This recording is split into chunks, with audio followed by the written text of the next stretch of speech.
ہمارے YouTube channel کو subscribe کریں اور بیل آئیکن کو پریس کریں تاکہ ہمارا رابطہ بحال رہے۔ ان الانسان لفی خسر۔ الانسان، یہ لام اس کو کہتے ہیں لام تعریف، اور اس میں بہت سے مفہوم پیدا ہوتے ہیں، اس وقت مجھے زیادہ تفصیل میں نہیں جانا۔ یہاں مراد ہے تمام انسان، یہ لام حصر ہے۔ انا تاکید کے لیے آتا ہے، ان الانسان، یقیناً تمام انسان، لفی خسر، خسارے میں۔ لام پھر تاکید کے لیے ہے۔ اب یہ میں جن لوگوں کو عربی گرامر سے کوئی تھوڑا سا شغف ہے ان کے لیے عرض کر رہا ہوں، ایک آیت بھی معجزہ ہے قرآن کا۔ عربی زبان میں کسی چیز پر زور دینے کے لیے جتنے اسلوب ممکن ہیں وہ سب کے سب اس میں جمع کر لیے۔ انا تاکید کے لیے، لام حصر تاکید کے لیے، پھر لا لفی خسر، لام پھر تاکید کے لیے، خسر نکرہ آتا ہے یہ بھی تاکید کے لیے، جملہ اسمیہ تاکید کے لیے۔ جتنے بھی امکانات ہیں عربی زبان میں زور دینے کے کسی چیز پر وہ سب کے سب اس ایک جملے میں جمع کر دیے گئے، ان الانسان لفی خسر۔ ذرا اس آیت پر اب نگاہ کو مرتکز کیجئے، انسان کا خسارہ کیا ہے؟ دیکھیے، سب سے پہلے میں آپ کی توجہ دلاؤں گا، ذرا آنکھیں کھول کر قلب حساس کے ساتھ نوع انسانی کا مشاہدہ کیجئے۔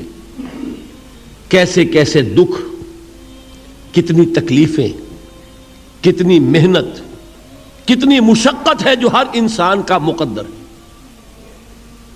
قرآن مجید میں ایک مکمل سورت ہے، سورت البلد، اس میں اللہ تعالیٰ نے متعدد قسمیں کھا کر ایک بات کہی، لا اقسم بہذا البلد وانت حل بہذا البلد ووالد وما ولد لقد خلقنا الانسان فی کبد۔ ہم نے انسان کو مشقت ہی میں پیدا کیا، یہ مشقت ہر انسان کا مقدر ہے۔ لوگ گھروں کو چھوڑ کر آئے ہوئے ہیں، کہاں کہاں انسان جاتا ہے، یہ اس دنیا میں محنت اور مشقت۔ ہاں ایک مغالطہ ہو جاتا ہے کہ شاید یہ محلوں میں رہنے والے جو ہیں انہیں کوئی مشقت نہیں، انہیں کوئی دکھ نہیں، حالانکہ حقیقت یہ نہیں ہے۔ جو جتنا امیر ہے آپ دیکھیں گے اس کی جسمانی مشقت کم ہے، ذہنی کوفت زیادہ ہے۔ ٹرینکولائزرز کی انہیں ضرورت پڑتی ہے، انہیں سیڈیٹیوز چاہیے، خواب آور دوائیں مزدور کو نہیں کبھی ضرورت پڑے گی۔ وہ 8 گھنٹے کی محنت کرنے کے بعد احساس ہوتا ہے کہ وہ صبح ہی کی خبر لے گا۔ اور یہ وہ لوگ ہیں کہ جن کو ہپنوٹکس، خواب آور دوائیاں، سیڈیٹیوز، مسکن ادویات، یہ سارا لیبنیم اور یہ ویلیم اور یہ فلاں اور یہ فلاں، یہ کن کے ہاں جاتے ہیں؟ ذہنی سکون اور اطمینان انسان کو حاصل نہیں۔ کسی کی جسمانی مشقت ہے، کسی کی ذہنی مشقت ہے۔ میں آپ کو یاد دلانا چاہتا ہوں مہاتما گوتم بدھ کا معاملہ۔ 30 برس کی عمر میں کپل وستو کا شہزادہ محل کو چھوڑ کر نکل گیا، جوان بیوی کو سوتا ہوا چھوڑ کر گیا، شیر خوار بچے کو چھوڑ کر گیا۔ راجدھانی میں رہنے والا محل کا باسی، جسے یہ معلوم ہے کہ باپ کے بعد مجھے یہ سلطنت ملنے والی ہے، کیوں گیا؟ کبھی کبھی آپ نے سوچا؟ اس نے انسان کے غم اور دکھ کا مشاہدہ کیا۔ اس نے دیکھا کوئی اندھا ہے، ٹھوکر کھا کر گر رہا ہے، کوئی والدین کھڑے ہوئے رو رہے ہیں اور ان کے نگاہوں کے سامنے ان کا نہایت محبوب بچہ دم توڑ رہا ہے اور وہ کچھ نہیں کر سکتے۔ اس نے سوچا یہ صدمہ کیوں ہے انسان کے، یہ دکھ اس کا مقدر کیوں ہے؟ اس صدمے سے، اس دکھ سے نجات پانے کی بھی کوئی شکل ہے کہ نہیں ہے؟ انسانوں کی ایک عظیم اکثریت، شاہ ولی اللہ دہلوی رحمۃ اللہ علیہ کے الفاظ ہیں کہ وہ لدو اونٹ اور کولو کا بیل بن کر زندگی بسر کرتی ہے۔ جو 8 گھنٹے تک اینٹیں ڈھو رہا ہو، اس شخص کا تصور کیجئے آپ، وہ واقعی انسان ہے یا حیوان بن گیا ہے؟ اور 8 گھنٹے کی اس محنت کے بعد بھی ہو سکتا ہے کہ 2 وقت کی روٹی اسے پوری نہ ملے۔ اور یہ تو ہو سکتا ہے، نہیں ہوتا ہے کہ اگر بچہ بیمار پڑ گیا ہے تو شاید کوئی برتن بیچے بغیر اس کی دوا کا سامان نہ کر سکے۔ ایسا شخص کتنے بوجھوں تلا دبا ہوا ہے، کتنی مشقت کے اندر پسا ہوا ہے۔ لدو اونٹ اور کولو کا بیل انسانوں کی عظیم اکثریت کی سطح پر زندگی بسر کرتی ہے۔ لیکن آپ کو معلوم ہے کہ کولو کے بیل کے لیے مشقت ہی مشقت ہے، اس کے احساسات یہ نہیں ہیں جو کہ ان سے انسان کو جو صدمہ پہنچتا ہے۔ ایک بیل کو اس سے کوئی غرض نہیں کہ اس کا کوئی بچہ بھی تھا کہ نہیں تھا، اور اس کو کوئی بخار ہوا ہے یا کیا ہوا ہے، اس صدمے سے وہ بیل بچا ہوا ہے۔ گھوڑے کو کوئی پتہ نہیں کہ میرا بھی کوئی اولاد میری ہے یا نہیں ہے، اور مجھے اس کا کوئی صدمہ ہے یا دکھ ہے، کوئی پتہ نہیں۔ لیکن انسان کا معاملہ یہ ہے کہ والدین کو جو جو دکھ دیکھنے پڑتے ہیں اپنے بچوں کے لیے، اپنی اولاد کے لیے۔ رات کی نیند ہے حرام ہے اس لیے کہ بچہ بخار میں تپ رہا ہے یا درد سے تڑپ رہا ہے، لہذا نہ ماں سو سکتی ہے نہ باپ سو سکتا ہے۔ میں نے ایک موقع پر دیکھا لاہور میں کیروسین آئل، اس زمانے میں ابھی سوئی گیس نہیں آئی تھی، اور اکثر و بیشتر جو ہے یہی مٹی کا تیل جو ہے ایندھن کے طور پر استعمال ہوتا تھا، اس کی شارٹیج ہو گئی تھی، تو کئی فرلانگ لمبی قطاریں لگتی تھیں ان دکانوں کے باہر، ڈپو کے باہر، اور ایسے ایسے منظر بھی کہ ایک خاتون برقع پوش، ایک گود میں بچے کو لیے ہوئے، ایک کی انگلی پکڑے ہوئے، بوتل ہاتھ میں لیے ہوئے تیل کے لیے، اور کئی گھنٹے کھڑی ہے دکان پر۔ یہ مشقت انسان جھیلتا ہے کہ نہیں؟ غالب نے اس کا نقشہ کھینچا ہے کہ رنج سے خوگر ہوا انسان تو مٹ جاتا ہے رنج۔ مشکلیں اتنی بڑی مجھ پر کہ آسان ہو گئی، ہم بھول جاتے ہیں، ورنہ واقعہ یہ ہے کہ قلب حساس ہو اگر، اور قید حیات و بند غم اصل میں دونوں ایک ہیں، موت سے پہلے آدمی غم سے نجات پائے کیوں۔ اچھا یہ تو ہوا لقد خلقنا الانسان فی کبد۔ حیوانات کا معاملہ ایک اور اعتبار سے آسان ہے، ان سے کوئی محاسبہ بھی ہے کیا؟ کوئی جواب دہی بھی ہے؟ کوئی ان کو اللہ کے حضور میں کھڑے ہو کر اپنے اعمال کا حساب بھی دینا ہے؟ نہیں۔ انسان کی یہ ٹریجڈی ہے، یہ المیہ ہے انسان کا۔ اس کو بھی قرآن مجید کی ایک سورت میں قسمیں کھا کر اذا السماء انشقت، اس کے بعد کیا فرمایا؟ یا ایھا الانسان انک کادح الی ربک کدحا فملاقیہ۔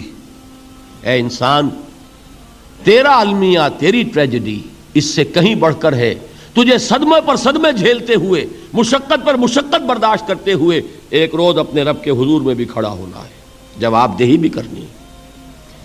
اس دن کے حساب سے، اس دن کے احساس سے جو بڑے بڑے ہماری امت کے عظیم جو گلے سرسبد ہیں، ان کا یہ حال آپ نے پڑھا ہوگا۔ حضرت ابوبکر صدیق رضی اللہ تعالی عنہ وہ ایک عجیب کیف کے عالم میں فرمایا کرتے تھے، کاش میں درختوں پر چہچہاتی ہوئی چڑیا ہوتا جس سے حساب کتاب نہیں ہوگا، کاش کہ میں گھاس کا تنکا ہوتا جو آج ہے اور کل آگ میں جلا دیا جاتا ہے، ختم ہو جاتا، اس سے محاسبہ کوئی نہیں۔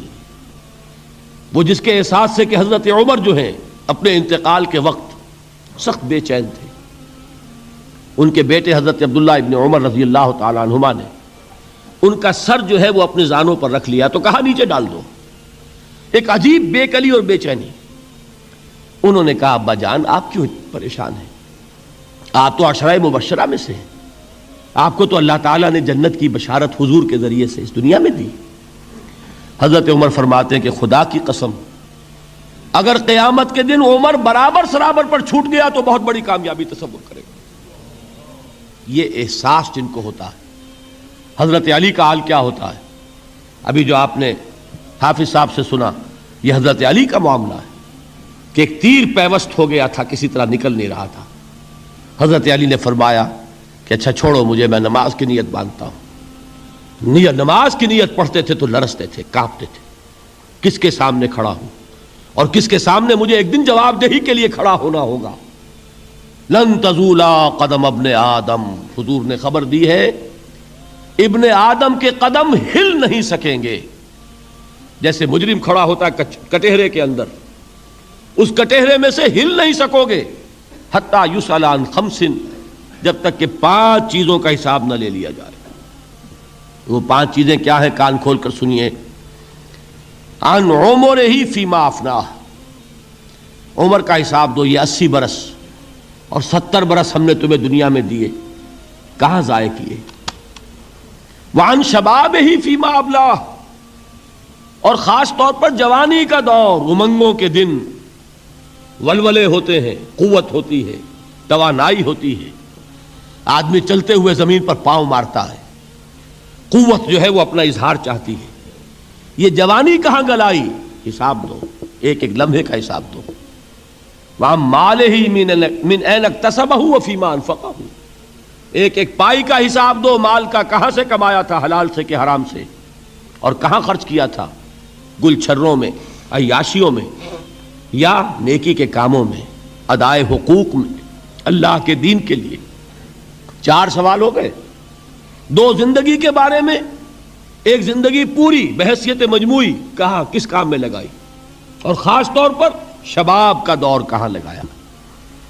2 سوال مال کے بارے میں، کمایا کہاں سے، حلال سے کہ حرام سے، جائز سے کہ ناجائز سے، خرچ کہاں کیا، اور آخری سوال وَعَمَّا عَمِلَ فِيمَا عَلِمَ، جو علم حاصل کیا تھا اس میں عمل کتنا کیا۔